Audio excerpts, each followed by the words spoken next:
Госпожо, как се казвате? Аз се казвам Джевриев Ерат Хасан.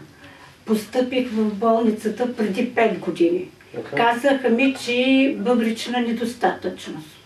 Обаче той са вече 5 години, абсолютно никакъв резултат нямам. И понеже постъпих вече от затруднения пак в болницата в София, посещавам Иван Рилски болницата и 75 кг бях с водата, всичко. Като постъпих, те ме притеглиха, пригледаха ме, казаха, имаш много вода насъбрана в тялото. Тъй като бъбреците не изхвърлят. Да. И след изписването постъпих на 16-ти, изписаха ме на 26-ти. На 26-ти аз се прибрах без никакъв резултат, понеже доцент Робева ми каза, че може би след известно време ще си на хемодиализа. И аз с такъв страх, така много бях се изплашила и се тръгнах, дори тя ми предложи едно лекарство, за около 2000 лева струва, което аз нямам възможност да го купя и тя ми каза, че не ми дава никаква гаранция, че ще оздравея от това лекарство. И като след изписването се прибрах в къщи 73 кг.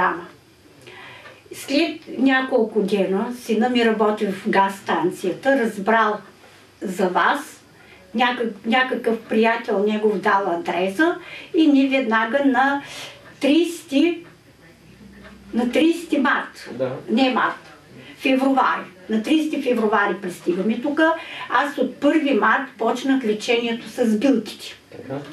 И за 3 дена аз изхвърлих 13-14 литра вода. Кофа и нещо, да, с тия билки. Олегна ми, наистина че умалях, много отслабнах и така. И просто държа тия килограми все още така на 58-59.